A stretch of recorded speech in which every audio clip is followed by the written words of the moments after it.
This is Other Voices. We're listening to varied views from local people who might otherwise not be heard. I'm Melissa Hale Spencer, editor of the Altamont Enterprise, which focuses on Albany County, New York. I'm talking to Sara Slack. She says science teachers who taught her at Farnsworth Middle School and Guilderland High School shaped her into the explorer and teacher she became. Slack now teaches 8th grade STEM classes at the Montauk School in Brooklyn. She talks to us now about her most recent sojourn to Antarctica, where she worked with professors and graduate students to map the seafloor under the edge of the Thwaites Glacier. Called the Doomsday Glacier, Thwaites, which is about the size of Florida, is melting more than other glaciers because of the warm currents below.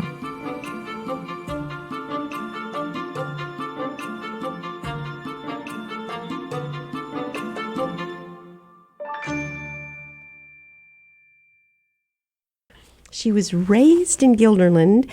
She's a teacher in Brooklyn, and she's really been, in my opinion, an adventurer around the world. Her mother told me she learned Spanish in Ecuador.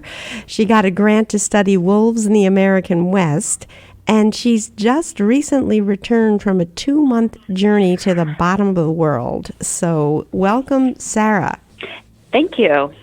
I would just like to start by hearing a little bit about how it was you came to apply for this program to be in Antarctica.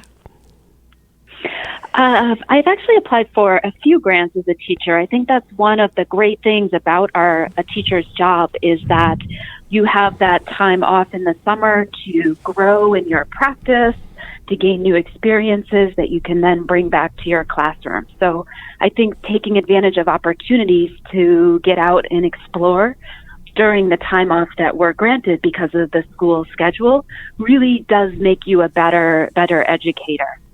So this was a program through an organization called Polar Trek that partners teachers with researchers who do their science in polar areas. So some are in the Arctic, some are in the Antarctic. And I applied through a pretty extensive essay process, was selected to interview with 2 different researchers, one who was doing his work in the Arctic and another who was working in the Antarctic. And I really wanted to go to Antarctica, so I interviewed with that researcher.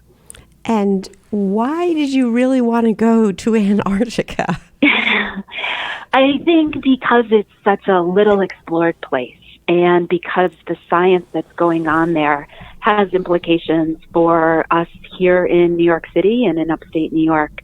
I wanted to learn more about the ecology of the area, but also about its geology and the effects that a changing climate are having on the ice in Antarctica. So, congratulations on getting this. I understand it's a highly coveted position and many people applied. Just if you could tell us a little about, kind of walk us through your journey. I've read on your posts about the things you were packing and trying to prepare yourself and finding a place for your dogs to go. But what was it like when you actually got there? So we flew into the small town of Punta Arenas, Chile. It's way down at the southern tip of Chile. And we were met at the airport by someone from the National Science Foundation to make sure we all made it to our hotels okay. And at that point, we also realized that a lot of the people on the plane were going to end up on the same ship. So there were 26 scientists, researchers on the Nathaniel B Palmer icebreaker, which is the boat that I was on. We boarded the ship on January 24th, found out where our bedrooms were going to be, who we were going to be sharing our bunk rooms with. We did a safety talk to learn about how we would have to respond if there was ever an emergency on the ship. So a fire drill and then also a abandoned ship drill to learn just where all the different exits were, just kind of like you do in brief form in an airplane, or kind of like my students do in the classroom when we practice drills. And then, so we spent our first night on the ship on January 24th, and we got underway on January 25th. It was a 2,000-mile trip from Punta Arenas, Chile, down to the part of Antarctica that we wanted to get to. And that journey, we didn't go directly. We stopped along the way to collect some data and to release some monitoring equipment. But it took us about 11 to 12 days to travel that distance of 2,000 miles. And tell us what it was like on this ship. I mean, I think I know that you were formerly on the sloop Clearwater, which I know has extremely tight quarters. But what was it? You had a roommate. I mean, how big was your room and what was it like? I'd say the room was small, and most people arrange their schedules with their roommates so that they work opposite times. Mm-hmm. So I was working from midnight to noon, and my roommate was on duty from noon to midnight. So we each had the room to ourselves because it is tough for two people to be in there. There's a single desk and a single chair. There's 2 cupboards and 2 drawers, and for us to store our stuff. Each room had its own small bathroom, and then the bunks themselves were pretty narrow. I could not sit up in mine. I got the top bunk, which is the less desirable bunk, but I lost the coin toss. And so I'd have to climb a ladder and crawl into my bed at night. And then if ever I had to get up during the night, I had to go down a ladder to do that. And it was, the seas were pretty rough at first. The journey from Chile down to Antarctica takes you through Drake Passage, which is known as the worst or roughest stretch of water in the world. And it was pretty bad. I thought I was a sailor after spending 2 years on the sloop Clearwater, but it turns out you can't get seasick on a river. And once I was in an actual sea, I did get very seasick. So a lot of Dramamine to get me through that. But I was glad when we were out of rough water and into the ice. When there's ice in the water, it really minimizes all the waves. And so it was easy being in the icy water. Whenever we were in open water with a lot of wind, I started to get seasick again. Oh, gosh, that must have been terrible to be seasick so much. It wasn't my favorite, no. Yeah, it was wow. It was unexpected. I thought I was going to be okay, and I never got to a place where I would wake up in the morning and the boat would be rocking back and forth, and I would think, feeling good, I got this. It was always oh no, this is going to be rough again. Oh, gosh. Well, so tell us about your work. You said you worked from midnight till noon, and what exactly were you doing in those very dark early hours? Well, actually, when we started, it was light 24 hours a day. So when I got up at midnight, it was light. And when I went to bed at noon, it was just as light. So it was okay. It was tough to get used to that time change, but it wasn't like I was working just through the night. By the time we got back, March 22nd is the equinox, and it's light 12 hours a day everywhere on Earth. So by that point, the daylight, sunrise, sunset schedule had changed a lot, and it was harder to get up and go to sleep at those times. But by then, my body was used to that schedule. So I worked with 4 grad students and 3 professors, who also had been assigned that midnight to noon schedule. What we were doing was monitoring the equipment that was mapping the seafloor under the ship. And we were also pausing, stopping occasionally to collect sediment samples from the seafloor. Some of those were analyzed on board, but most of them were just bagged, stored, and were going to go back to the institutions of the different researchers at the end of the trip. So tell us about the importance of this work, why this Thwaites Glacier is being so closely watched by scientists, I think, from around the world. Yeah, it is. It's sometimes referred to as the Doomsday Glacier or the most dangerous glacier on Earth. And that's because Thwaites is melting unusually rapidly. It's melting more than other glaciers, even in similar parts of Antarctica. One of the reasons for that is because it's melting from below. There's this slightly warmer current of water called the circumpolar deep water that is reaching the underside of Thwaites. And even though it's very cold by our standards, maybe just 1 degree Celsius, that 1 degree Celsius is more than enough to melt the ice. So circumpolar deep water is melting Thwaites from underneath. As Thwaites melts, it's causing sea level to rise. If all of Thwaites melted, it's thought that sea level would rise about 2 feet worldwide. But the other problem with Thwaites is that it is a stopper. It holds back 4 other glaciers behind it. And if Thwaites melted and allowed those other glaciers to also flow into the ocean as well, that is thought to have the potential to contribute an additional 13 feet of sea level rise beyond the 2 that Thwaites itself would contribute. So this glacier, Thwaites Glacier, it's not huge by Antarctic standards, but the fact that it holds so much ice in place behind it, and it itself is so unstable, makes it the most dangerous glacier in the world. Gosh, and when you said it isn't so large, it's about the size of Florida, I read. So the glaciers are very, very large, apparently. Yeah. So not large by Antarctic standards, but defining an area that exists as its own, as a glacier, just looks at the patterns of flow of ice. So ice moves over time. It's not static. And so different glaciers the ice moves with the rest of the glacier towards or in a certain direction. So as you were working with these graduate students and professors, you were also posting about your experiences. And do you have any sense of who was following you? Were your students following you? I know your mother was following you. Definitely my mother and other members of my family, but we did have students contributing questions in the comment section.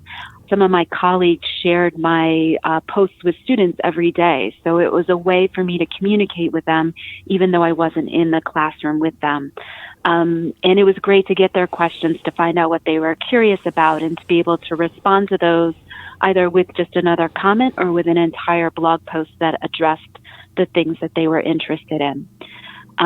So it was, I tried to think of the blog as much as possible as a way for me to talk to my students who were back in the classroom for 2 months without me.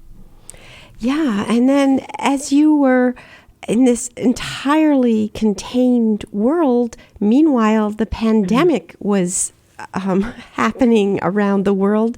How were you getting news of how things were unfolding at home and around the world as you were there? Yes.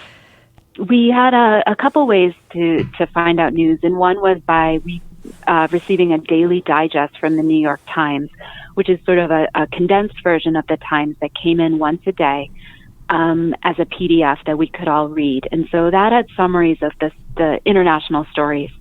About half of the scientists and crew on board are from the UK, so they were getting reports from home from their families. And myself and other scientists from the United States were also getting updates from our families.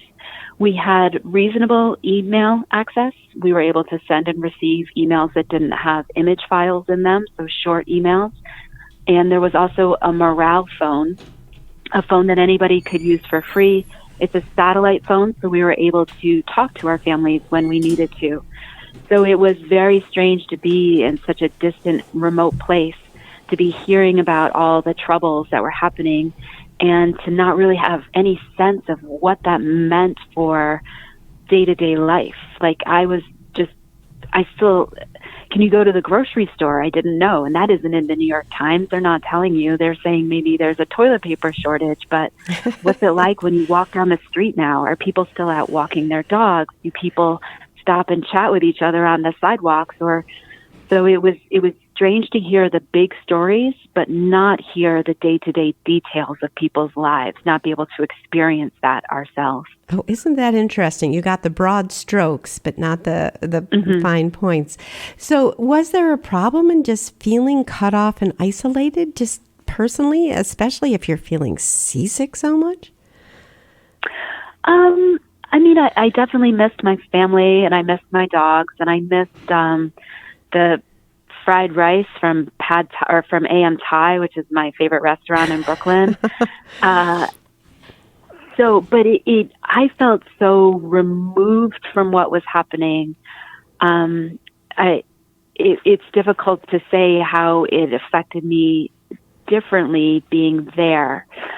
I think when I found out that the New York City public schools were going to be closing down, I didn't know how to reach all my students or how my class was going to work from a distance, because it's a real hands-on interactive class.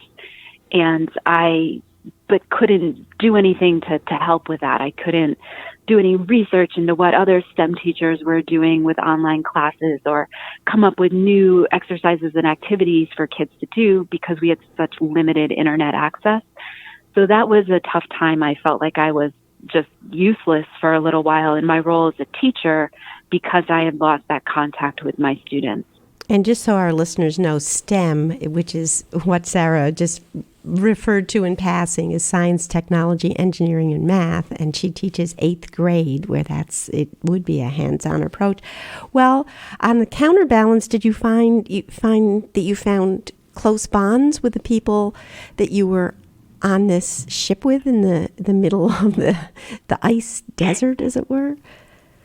Yes, absolutely. So I think that those bonds would have formed even without the pandemic situation because we were working so closely, living so closely.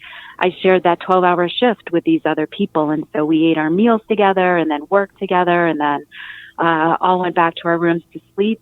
There was a lounge where we had thousands of movies stored, so there was lots of movie nights and game nights.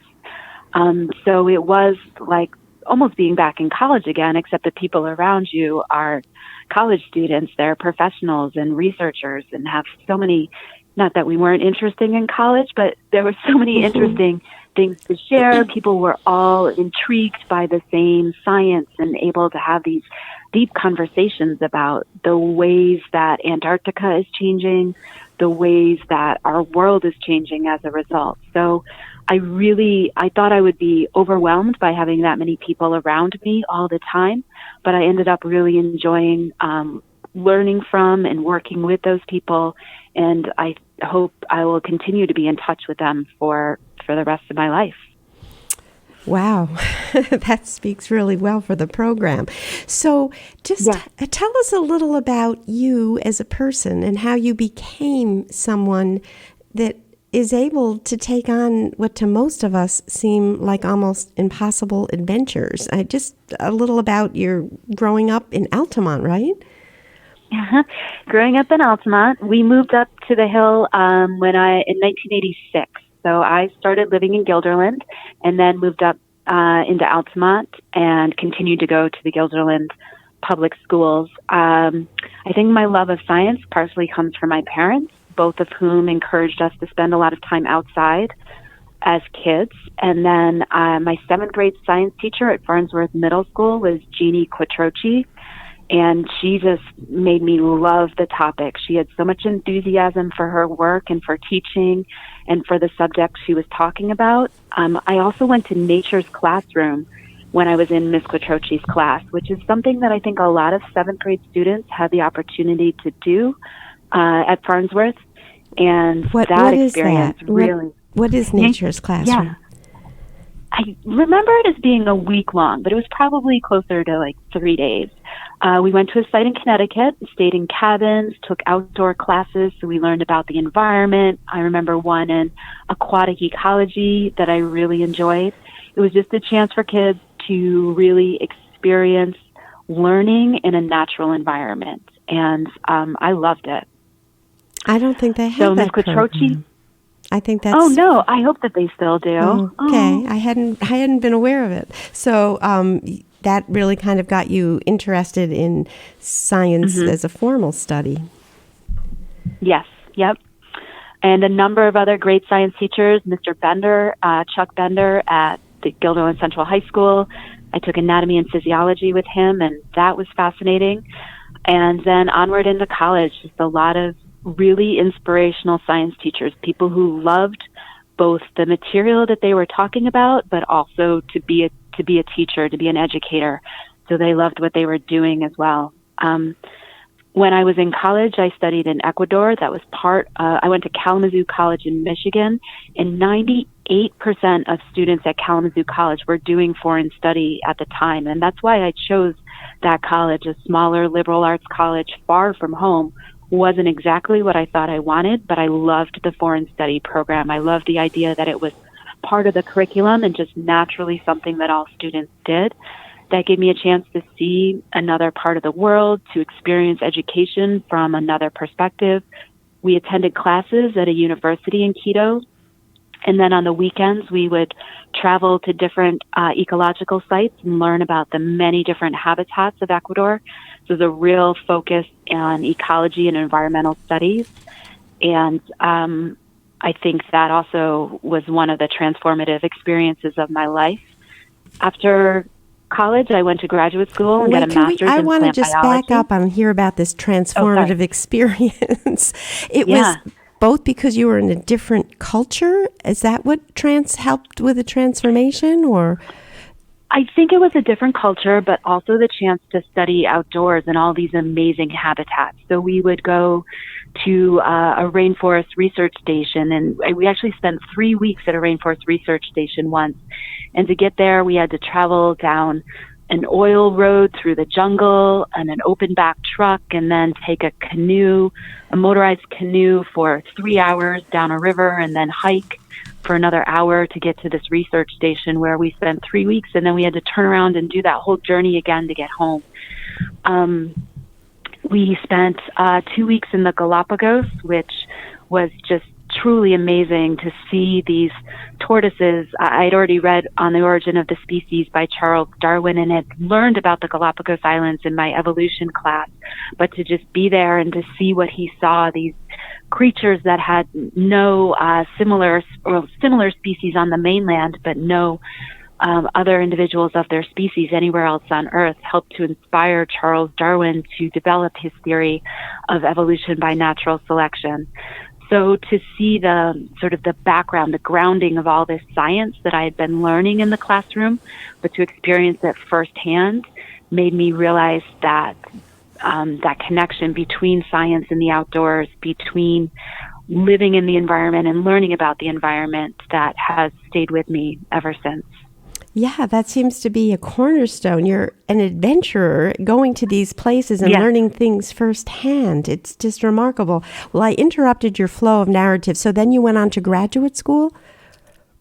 Oh, sorry, yeah. Graduate school at the University of Minnesota. I have my master's in plant biology, and I got that from studying prairies in Minnesota and prairie restoration work, so regrowing prairies that had been damaged by human activities.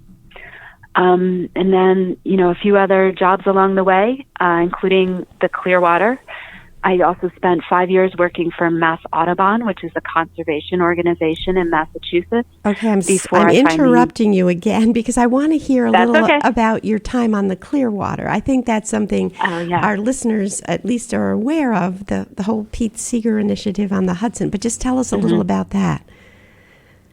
So for 2 years, I was the educator on the Clearwater. I would work for a week on the boat and then spend a week working out of the office in Poughkeepsie, New York. It was an amazing group of people, both the permanent crew who would work a 3-month season, and also each week a new group of volunteers would join us on the boat, learn the education program, learn some of the basics of supporting the sailing program, and as a team of 18 people, every week, new members of our team would join us. We would teach these just fantastic classes to groups of up to 50 students who came out for a sail with us. So we would do 2 sails a day, 6 days a week usually, aging kids from as young as 3rd grade all the way through college students, and then some adult and family programs as well, just to teach people about the ecology of the river, the value of the river to our communities, and even things like navigation and water chemistry were part of that program as well. But it was another opportunity to be outside, to experience the environment while learning about the environment. And then you went on to Audubon. Tell us what you did there. For Mass Audubon, I was a sanctuary director, so I ran a small nature center in Attleboro, Massachusetts. I helped to manage the education programs. We acquired a significant piece of property while I was the Nature Center director there, so we expanded the size of the land we made available to the public in Attleboro. We maintained the trails and the property. It was a pretty neat job. I enjoyed a lot of it, but I realized the parts that I enjoyed the most were the education programs. And that's when I decided to go back to school to become a teacher.